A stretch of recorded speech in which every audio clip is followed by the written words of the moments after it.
નમસ્કાર દર્શક મિત્રો, હોટલાઇન ન્યૂઝમાં આપનું સ્વાગત છે.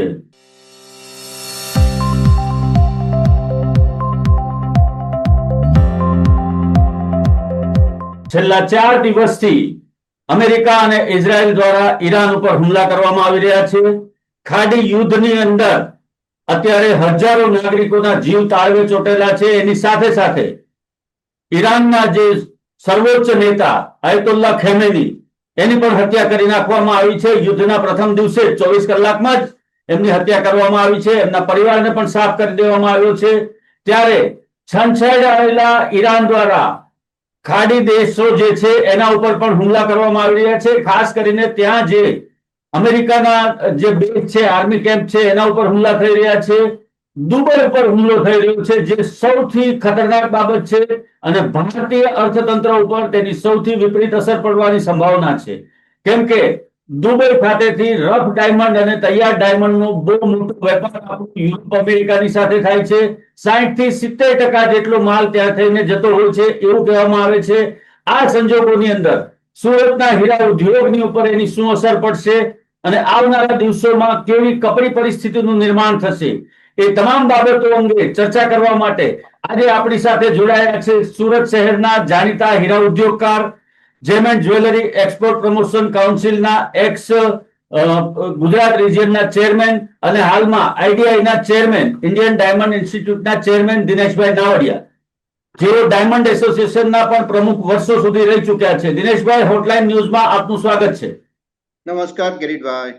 જી દિનેશભાઈ, આ જે યુદ્ધની પરિસ્થિતિ મિડલ ઈસ્ટની અંદર થઈ રહી છે એના કારણે હીરા ઉદ્યોગ ઉપર એની કેટલી અસર આવશે અને ભવિષ્યમાં કયા પડકારો ઉદ્યોગકારોની સામે આવશે? 4 દિવસથી જે પ્રમાણે ખાડીના દેશો મિડલ ઈસ્ટની અંદર અમેરિકા, ઇઝરાયલ દ્વારા ઈરાન ઉપર જે એટેક કરવામાં આવ્યો છે, એ એટેકના કારણે દુનિયાના મોટા ભાગના દેશો પ્રભાવિત થયા છે અલગ અલગ ક્ષેત્રની અંદર. પરંતુ આપણે જ્યારે સુરતની ડાયમંડ ઇન્ડસ્ટ્રીની વાત કરીએ તો આ બંને કન્ટ્રી એવી છે, દુબઈ અને ઇઝરાયલ, કે બંને સાથે આપણે ડાયમંડ એક્સપોર્ટ ઇમ્પોર્ટનો ધંધો વર્ષોથી આપણે કન્ટિન્યુટી એમની સાથે કરતા આવ્યા છીએ. આપણે આંકડાકીય રીતે જોઈએ તો ઇઝરાયલની અંદર આપણું 2024-25ની અંદર એક્સપોર્ટ હતું $548.27 મિલિયન, અને એમાં ખૂબ સુધારો એપ્રિલ 25 થી ફેબ્રુઆરી 26ની અંદર આપણું એક્સપોર્ટ 6 મહિનાની અંદર 514, એટલે ગયા વર્ષની કમ્પેરિઝન આખું વર્ષમાં જેટલું કર્યું હતું એટલું આપણે 6 મહિનામાં એચીવ કર્યું. એટલે એનો મિનિંગ એવું થયું કે આપણે ઇઝરાયલ આપણી માટે એક નવું ખુલતું માર્કેટ હતું.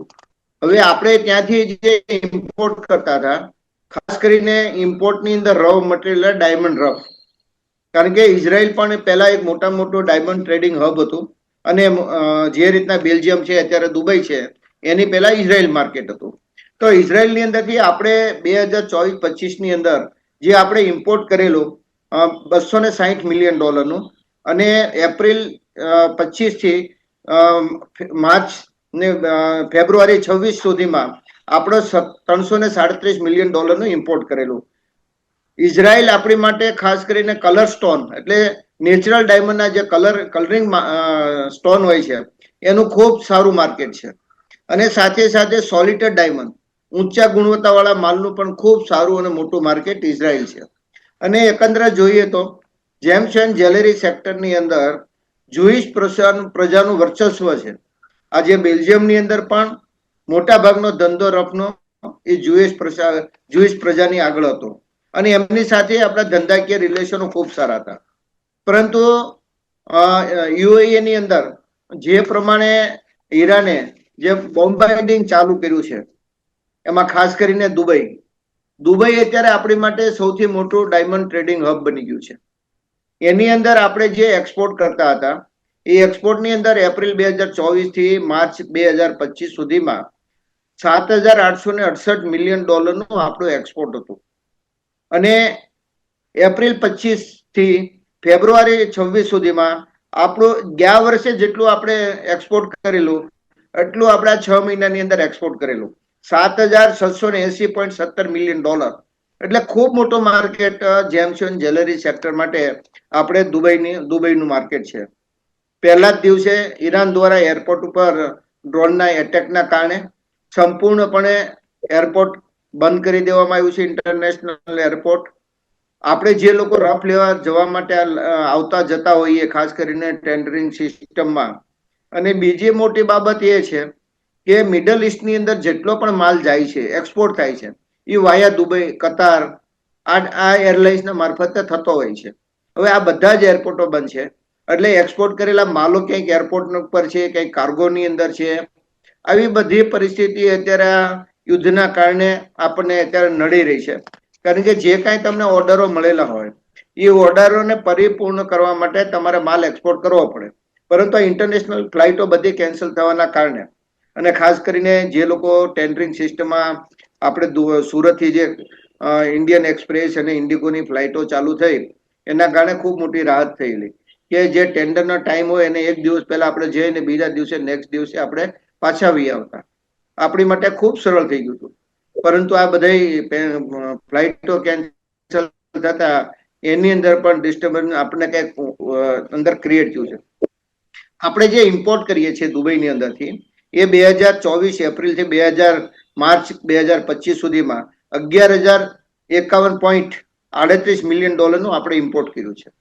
એની સામે એપ્રિલ 2025 થી ફેબ્રુઆરી 2026 સુધી એ આપણે 9,151.36 મિલિયનનું આપણે ઇમ્પોર્ટ, એટલે રફ ડાયમંડ ડેઈલી આજે દુબઈથી લગભગ આપણે 150 થી 200-250 પાર્સલો રફ ડાયમંડ આવતા હોય છે. અને એ પ્રમાણે કટ એન્ડ પોલિશના સુરતથી અને મુંબઈથી એટલે 300-400 પાર્સલો, પછી ડાયમંડ જ્વેલરી હોય, સ્ટડેડ જ્વેલરી હોય, સિલ્વર જ્વેલરી હોય, પ્લેન હોય, ડાયમંડ જ્વેલરી, આ બધું જ દુબઈના એરપોર્ટને એટલે કુવેત, દુબઈના જે 3-4 એરપોર્ટો છે મોટા, એના મારફતે આપણે જતા હોઈએ છીએ.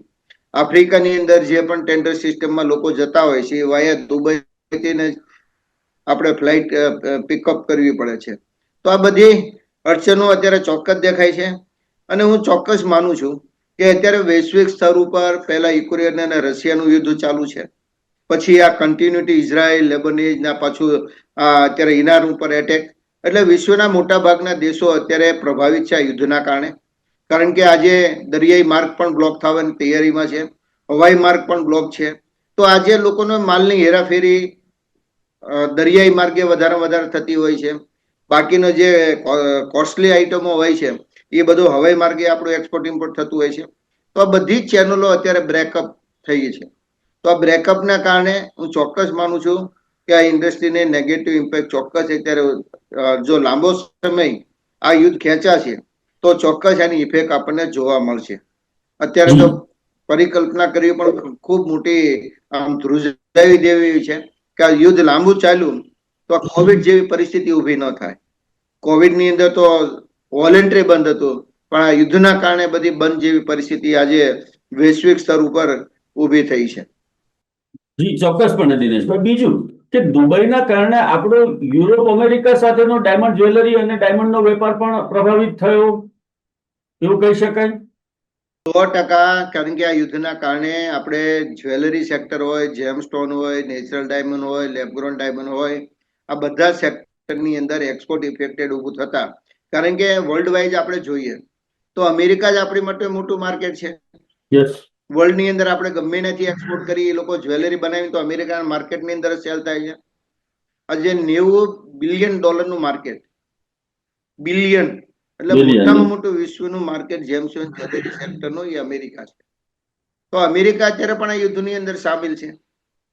તો આ બધું એકંદરે જોઈએ તો ફક્ત ડાયમંડ ઇન્ડસ્ટ્રી નહીં, પણ હું માનું છું કે એ ફાર્મા ઇન્ડસ્ટ્રી હોય, કેમિકલ ઇન્ડસ્ટ્રી હોય, ટેક્સટાઇલ ઇન્ડસ્ટ્રી હોય, અત્યારે બધી જ ઇફેક્ટેડ આ એરિયા છે કે આ યુદ્ધના કારણે એની પર ઇફેક્ટ પડવાની જ છે. મેઇન પ્રોબ્લેમ એ છે કે જે પરિવહન, માલની હેરાફેરી માટેના જે પ્રોબ્લેમો છે એ મેઇન છે. આજે માનો ટ્રાવેલિંગ ન કરી શકતો હોય, આજે એ માલની હેરાફેરી, એક્સપોર્ટ ઇમ્પોર્ટ કઈ રીતના થઈ શકે? બીજું જે પ્રમાણે ઈરાનની અંદરથી જે ઓઇલ ટેન્કરો પાસ થવાની માટેની આખી ચેનલ અત્યારે બ્રેકઅપ થવાની અણી ઉપર છે, તો એના કારણે પણ આ બધી પેટ્રોલિયમ પ્રોડક્ટના પ્રાઇસની આ બધું વધશે, તો એના કારણે આર્થિક ભારણ પણ વધવાનું છે. એટલે ઘણી એવી બધી બાબતો છે આ યુદ્ધ સાથે જોડાયેલી કે ડાયરેક્ટ ઇનડાયરેક્ટ રીતે જેમ્સ એન્ડ જ્વેલરી સેક્ટર ઉપર આની અસર ચોક્કસ જોવા મળશે. કિરીટભાઈ જી, દિનેશભાઈ, બીજો એક મહત્વનો પ્રશ્ન એ પણ છે કે અત્યારના જે સંજોગો ઉભા થયા છે, ખાસ કરીને છેલ્લા કેટલાક સમયથી ડાયમંડ માર્કેટની અંદર થોડું માર્કેટમાં મુવમેન્ટ દેખાતી હતી આપણને. થોડી ખરીદીઓ પણ વધી હતી, તૈયાર માલની ખરીદી પણ સારી વધી હતી, એક્સપોર્ટ પણ આપણે છેલ્લા 6 મહિનાના આંકડા જોયા એના આધારે એવું કહી શકાય કે થોડી મુવમેન્ટ, જે લાંબા સમયથી બજાર સ્તબ્ધ હતું, બજાર ઠંડુ પડેલું હતું, એની અંદર એ શરૂઆત થઈ હતી. અને અત્યારે ઓલરેડી સુરતના જે ડાયમંડ ઇન્ડસ્ટ્રીયાલિસ્ટ છે એ લોકોની પાસે સ્ટોક પડેલો છે. હવે હમણાં નજીકના દિવસોની અંદર એમ ગણીએ કે અઠવાડિયું 15 દિવસની અંદર તો આ બધો મામલો શાંત થાય એવી સંભાવનાઓ બહુ ઓછી છે. ત્યારે સુરતના ઇન્ડસ્ટ્રીના જે ડાયમંડ ઉદ્યોગકારો છે એ લોકોએ પોતાના પ્રોડક્શન ઉપર કોઈ કાપ મૂક્યો હોય કે એવી કોઈ વાત સામે આવે છે? અત્યારે એવી કોઈ પરિસ્થિતિ ઊભી નથી થઈ કે પ્રોડક્શન ઉપર કાપ મૂકવો પડે એવી, કારણ કે બધાની અપેક્ષાઓ છે કે આ યુદ્ધ લાંબુ નહીં ચાલે.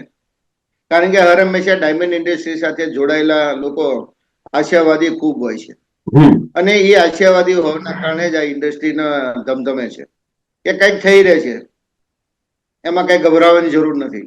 આ જે મેન્ટાલિટી છે એ મેન્ટાલિટીના કારણે જ આ ઇન્ડસ્ટ્રી ટકી રહી છે. હું ચોક્કસ માનું છું કે લાંબા યુદ્ધના કારણે ઇફેક્ટ ઉભી આવશે, પણ અત્યારે મેન્ટલી એ પ્રેશર લાવવાની ઇન્ડસ્ટ્રીના લોકો કોઈ તૈયારી છે નહીં. અત્યારે જે પ્રમાણે રેગ્યુલર ચાલતું હતું એ પ્રમાણે જ આ ધંધાઓ બધા ચાલે છે. ગઈકાલે પણ રાતના 4 ફ્લાઇટો દુબઈથી આપણે ઇન્ડિયાની અંદર આવી, જે કઈ લોકો ત્યાં પેસેન્જરો ત્યાં હતા એને લઈને. અને એવી પણ અત્યારે ચર્ચા છે કે 2-2.5-3 કલાક માટે એરપોર્ટો ખુલશે પણ, કે જેથી કરીને ઇન્ટરનેશનલ ફ્લાઇટો મૂવમેન્ટ કરી શકે. આ બધી સંભાવના અત્યારે રહેલી છે, અને પોઝિટિવ રીતે મંત્રણાઓ હોય કે બધા લોકો અત્યારે બધી કન્ટ્રીના આગેવાનો, ખાસ કરીને આપણા યશસ્વી વડાપ્રધાન નરેન્દ્રભાઈ મોદી પણ ઇન્ટરનેશનલ ક્ષેત્ર ઉપર આ બધા યુદ્ધોને કઈ રીતના શાંત થાય એની માટેના બધા એકબીજા સાથે વાતચીતો ઓલરેડી કરી રહ્યા છે. કંઈક પોઝિટિવ રિઝલ્ટ આવે એની માટેના બધાના પ્રયત્નો છે. પણ ચોક્કસ જે પ્રમાણે આ બે મોટી કન્ટ્રી અને સામે ઈરાન, એટલે એક સરખે સરખા બાદ ભીડી હોય એવું અત્યારે ચિત્ર સામે અત્યારે ઉપસી રહ્યું છે. આ લાંબુ તો નહીં ચાલે, પરંતુ અત્યારે સૌ પોતપોતાની તાકાત બતાવીને લડી રહ્યા છે. કોઈ ઢીલું પડવાની સ્થિતિમાં નથી એવું અત્યારે જે વાતાવરણ ક્રિએટ થયું છે, અને વધારે ઉગ્ર બનતું જાય છે. અને જ્યારે વધારે ઉગ્ર બનતું હોય છે ત્યારે એનું રિઝલ્ટ પણ તાત્કાલિક, કારણ કે આ કોઈ યુદ્ધ કોઈને પોસાય તેવું, પછી અમેરિકા હોય કે ઈરાન હોય, ઇઝરાયલ હોય કે રશિયા હોય, કોઈ પણ મોટી કન્ટ્રીને આ લાંબો સમય સુધી ખેંચાય ક્યારેય પરવડે તેવી સ્થિતિ નથી. આશા રાખીએ આપણે સૌ કે તાત્કાલિક આનું નિવારણ આવે, કારણ કે જે પ્રમાણે મેં સ્ટેટિસ્ટિક શરૂઆતની અંદર આપને આંકડા આપ્યા કે ગયા વર્ષે આખા વર્ષમાં નહોતું કામ થયું, એ આ 6 મહિનાના ક્વાર્ટરમાં આપણે કામ કરી શક્યા.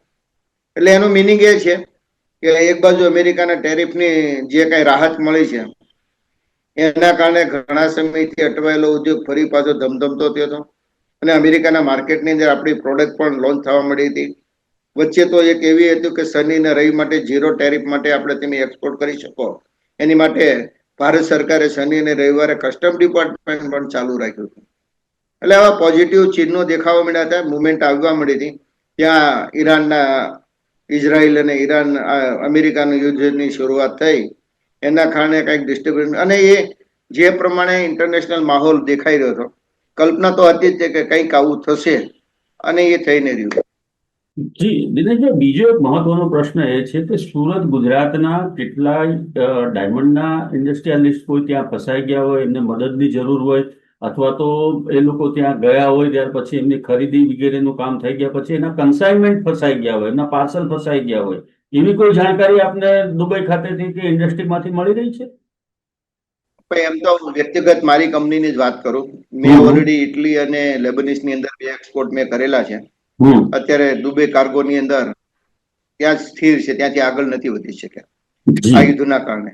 એવા ઘણા લોકો છે કે જે રોજના 300-350 પાર્સલો આપણે કસ્ટમમાં આવતા, એ પણ અત્યારે એ ક્વોન્ટિટીમાં નથી આવતા. યુરોપિયન યુનિયન તરફથી જે કઈ ફ્લાઇટો ચાલુ છે એ રૂટથી જે કઈ આવતું હોય એ આવે, પણ મેઇન હબ દુબઈ છે, એટલે દુબઈથી જે કાંઈ માલોનું ટ્રાન્ઝેક્શન હતું એ અત્યારે અટકેલું છે.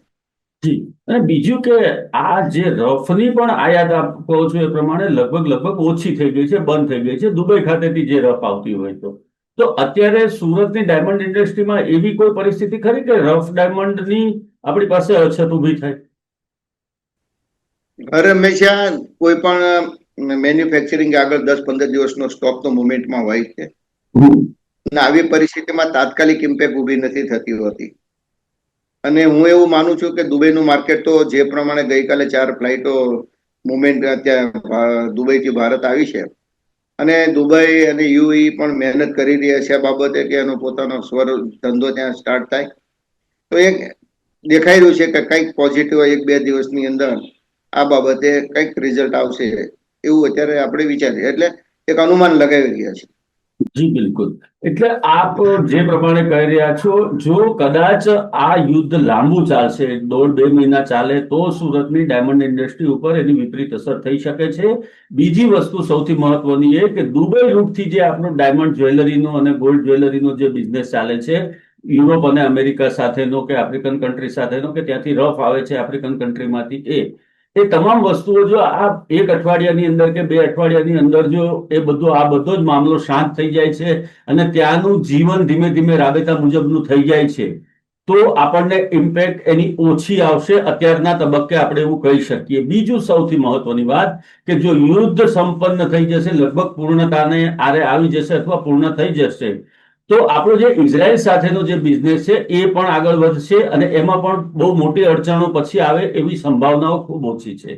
અને એક વખત રફ ડાયમંડ જો આવતા થઈ જશે અને અહીંયાથી જતા પાર્સલો નિયમિત રીતે વયા દુબઈ થઈને અમેરિકા, યુરોપના દેશોમાં જશે, તો એટલી બધી લાંબી ઇમ્પેક્ટ ઇન્ડસ્ટ્રી ઉપર, ડાયમંડ ઇન્ડસ્ટ્રી ઉપર એટલી બધી લાંબી ઇમ્પેક્ટ હાલના તબક્કે પડે એવું નથી, એવું ચોક્કસપણે કહી શકાય. બીજું સૌથી મહત્વની વાત દિનેશભાઈ, કે આને કારણે, આ યુદ્ધને કારણે ડોલરની અંદર કઈ, ડોલરની પ્રાઇસીસની અંદર કઈ બીજી કોઈ ક્રાઇસિસ ઊભી થાય એવી સંભાવનાઓ કેટલી?